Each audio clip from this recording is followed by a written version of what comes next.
croyez-moi les gars, pour récupérer ce carton rouge, hein, Toloi de l'Atalanta, il a vu que son équipe était en train de se faire taper par Bruges. Il a joué la carte de la folie. Pour récupérer ce carton rouge, il a joué la carte de la folie. Parce qu'en vrai, à cette soirée LDC, malgré une carte bizarre, du moins pas alléchante, elle a été quand même mouvementée. De Kuiper qui vient mettre un petit coup d'épaule à Toloi, qui va littéralement péter un plomb. C'est à partir de ce moment-là, il a commencé à devenir fou. Il prend la balle avec sa main droite, il essaye de lui lancer la balle, croyez-moi, il a raté. La balle lui a échappé des mains. Et le pire, c'est qu'il est même tombé. Du coup, vu qu'il avait raté son premier geste, la carte de la folie, les gars. Il a pété un plomb. L'arbitre, il a essayé de l'arrêter avec son bras. Il n'y a rien à faire. Tout ça pour lui sauter dessus et lui faire un plaquage. Et le frérot, c'est cru au rugby. En tout cas, on pourra dire qu'il est parti chercher son carton rouge. Le pire, c'est que c'est le capitaine. Et vas-y. Bruges va se qualifier face à l'Atalanta avec un score cumulé de 5-2. Il gagnait carrément 3-0 aujourd'hui. J'ai cru à une remontada. Parce que Lookman avait réduit le score tout d'abord. Puis après, il a eu un penalty qu'il a raté. Ouais, j'ai cru carrément. Il y avait trop de buts à rattraper, hein, mais j'ai cru. Du côté de Monaco-Benfica, 3 buts partout. Un match aussi mouvementé. Les frères Techno à la baguette côté Monaco. Mais ça aura pas suffi malheureusement. On y a cru dans cette soirée. Kena qui rentre, qui marque dès 40 secondes après son entrée en jeu. Mais derrière, même pas 10 minutes plus tard. C'est ce que je dis, même pas 3 minutes plus tard, Kokshu, il est là, il vient marquer le 3e but pour égaliser. Ben Seguir sur le dernier corner, franchement, il met la feinte de frappe, j'ai cru qu'il allait nous faire une dinguerie. Malheureusement, sa frappe, elle a fini contrée. Pour le dernier match, le Bayern qui gagne, qui égalise face à Celtic à la dernière minute à domicile. Ah, compagnie, frère. Ah, le Bayern de compagnie, ils méritaient d'aller au barrage, Vraiment, eux, ils méritaient d'aller au barrage, Sans manquer de respect au Celtic, eux, ils méritaient d'aller au barrage. Fallait qu'on s'alerte déjà, Parce que cette équipe du Bayern, ils nous ont quand même pas mal bluffé avec leur premier match, où ils ont gagné 8-0 contre une équipe croate. C'est dit, ils sont violents, etc. Mais bon, ils ont quand même perdu face à Aston Villa. Ils se sont fait tabasser face au FC Barcelone. Ils se sont fait froisser par le Feyenoord. Franchement, non. Cette équipe du Bayern, là, aujourd'hui, elle fait peur à personne. Carrément, je me pose la question, comment le PSG, ils ont perdu contre eux? Ouais. Comment? Aujourd'hui, c'était une soirée avec ni queue, ni tête, en fait. La soirée des débiles, elle a commencé à Milan, à 18h45. Et elle s'est finie vers 22h à Bergame. Après que Théo Hernandez fasse le débile, Toloi aussi fait de même. Il me semble que De Kuiper, il a voulu jeter la balle. Ça n'a pas plu du tout à Toloi. Regardez. Il a pris le ballon, il allait lui jeter dessus. Maintenant, il s'est raté, il est tombé. Il s'est relevé. Il a voulu foncer sur le bout. Regardez son visage. Regardez son expression de visage. Tu savais qu'il avait qu'une mission. L'arbitre a essayé de s'interposer, c'était mort. C'était mort, les gars. Les plombs, ils ont déjà sauté dans son crâne. C'était mort. Pour ensuite le pousser et prendre un carton rouge par la suite. Résultat des courses, 5-2, score cumulé face à Bruges. 2 clubs italiens ont joué aujourd'hui. 2 clubs italiens ont vu l'un de leurs joueurs péter les plombs et prendre un carton rouge. 2 clubs italiens aujourd'hui ont vu une élimination. Après, bon, Toloi, on va pas trop comparer avec Hernandez parce que lui, il y avait déjà 5-2. Voilà, il y avait déjà 5-2, il me semble que c'était la 79e, vers la 80e par là. Donc, on va pas le comparer et on va adresser le trophée de l'idiot de la soirée à Théo Hernandez. Toloi passe en 2e position. Voilà, c'est tout pour moi. Faut que vous sachiez ce qui s'est passé derrière ça. Ici, là, c'est le défenseur, mais surtout le capitaine de l'Atalanta. Par frustration, prend le ballon et décide de l'envoyer sur le joueur de Club Bruges.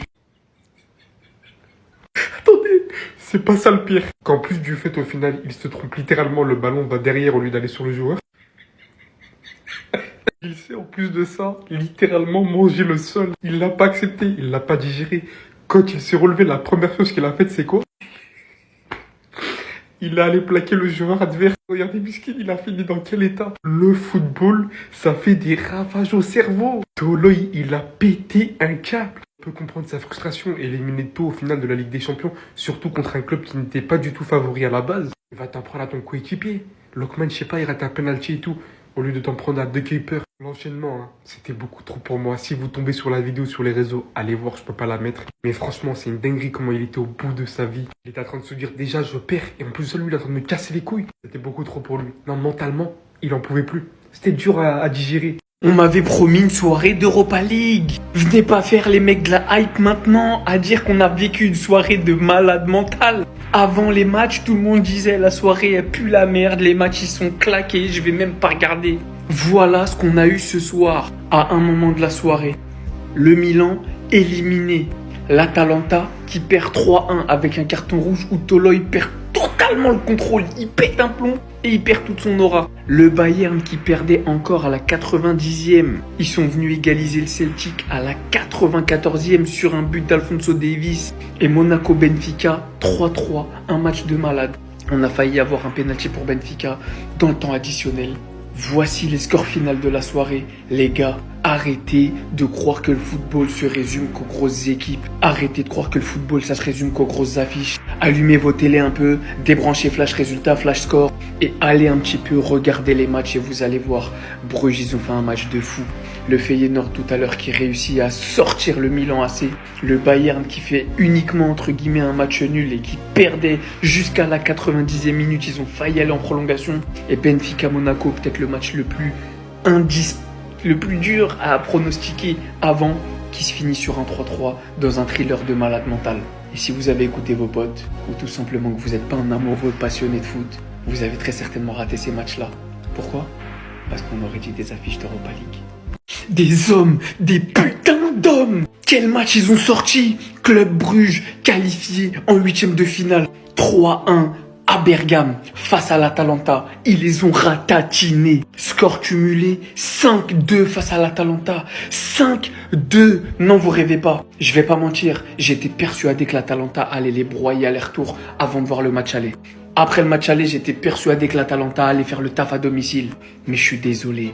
Bruges, quel match extraordinaire. Collectivement, des hommes sur le terrain, des guerriers, des gladiators. Ils ont tout donné sur le terrain, aussi bien offensivement que défensivement. Jude Gla, le petit bijou qui vient de chez nous, il t'envoie un pétard. Talbi qui fait un match aller de malade mental aujourd'hui, il te met un doublé. Ordonez qui fait un match de fou. Jachari avec un travail de malade pour le deuxième but de Talbi. Seiz, bref, je vais pas tous les... Mignolet qui arrête un penalty d'Ademola Lookman qui aurait pu changer le cours du match. Parce que Lookman qui rentre à la mi-temps, il a été abandonné par ses coéquipiers. Même s'il rate le penalty, il avait changé tout le cours du match. Il rentre en jeu, il marque à la 46e, il redonne de l'espoir. Il rate ce penalty qui aurait pu changer tout le cours du match et Mignolet l'a arrêté. Franchement, j'aurais jamais pensé dire ça. Mais Bruges, va falloir se méfier d'eux. Parce que je vous jure, il y a du talent dans cette équipe. Ils étaient pas champions de Belgique pour rien. Ce format de la Ligue des Champions, c'est le divertissement, les frères. Purée, guettez-moi les résultats de ce soir. Ce soir, l'AC Milan s'est fait éliminer par le Feyenoord.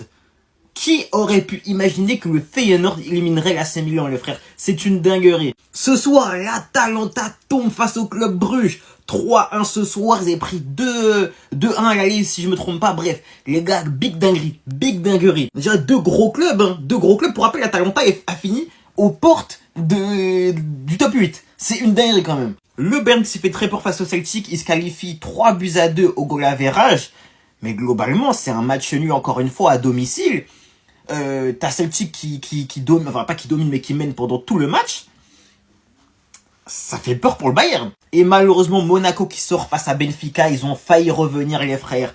Il y avait 2-1 pendant quasiment tout le match. Le match s'est emballé vers la fin du match. Et forcément, ils sont éliminés, ça fait de la peine. Mais c'est la Ligue des Champions, c'est comme ça. Demain, il restera plus qu'un seul club français. C'est triste, mais c'est la Ligue des Champions. Et franchement, on peut se le dire, je vous le répète, ce format masterclass. Le format playoff masterclass. On s'attendait pas à grand chose, mais finalement on a passé une grosse soirée. Suite à cette 3e journée de barrage de Ligue des Champions, nous connaissons certains potentiels adversaires des 8 premiers qualifiés. On commence avec la grosse surprise, la qualification de Feyenoord qui élimine l'AC Milan. Suite à une énorme erreur de Théo Hernandez, qui prend 2 cartons jaunes, un sur tirage de maillot et le deuxième sur simulation. Le Bayern qui élimine Celtic et qui s'est fait très peur. Suite à une égalisation de Kuhn sur le score cumulé, et Davies est venu les délivrer et a empêché les prolongations. Atalanta s'est fait corriger par Bruges. C'est tellement triste car il y a eu une superbe entrée de Lookman qui est venu mettre un but mais qui a raté son penalty derrière. Pour finir, le plus gros match de la soirée, Benfica-Monaco. Benfica qui élimine Monaco et franchement, ils auront tellement de regrets. Notamment avec le gros raté de Mbolo et surtout avec l'égalisation et la clim qu'ils prennent par Cocu juste après. D'ailleurs, Akilou, j'ai entendu que ton rêve c'est de venir jouer au Barça. Moi, je t'ouvre grand les bras personnellement.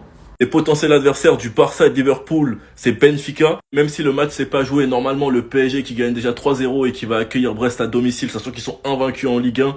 Pour l'instant, pour Lille et Atalanta, c'est Bruges. On attend le match de Dortmund et Sporting. Et pour Arsenal-Inter, c'est Feyenoord. Maintenant, on a tous qu'une hâte, c'est les matchs de demain. Sinon, vous les gars, vous en pensez quoi? Ramenez-vous sur cette personne, on s'ennuie. Alerte, crack. Shemsdine Talbi, FC Bruges, Marocain belge.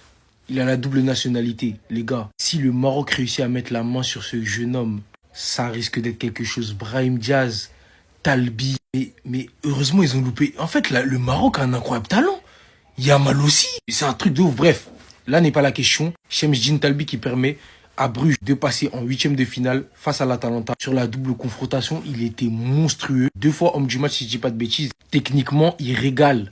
Ça, c'est du technicien comme on en veut, en fait. Je remercierai jamais assez le football de nous proposer ce genre de crack. Il fait preuve d'une maturité dans le jeu, les gars, c'est affolant.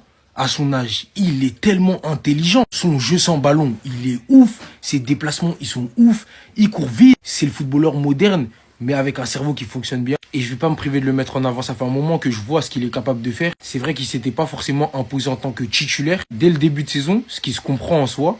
Mais là, ça y est, il a trouvé son rythme de croisière. C'est fini, frère. Il bouge plus du 11. Il est titulaire indiscutable. Il marche sur les pas de Noah Lang, qui était passé par le FC Bruges notamment, et qui avait fait forte impression.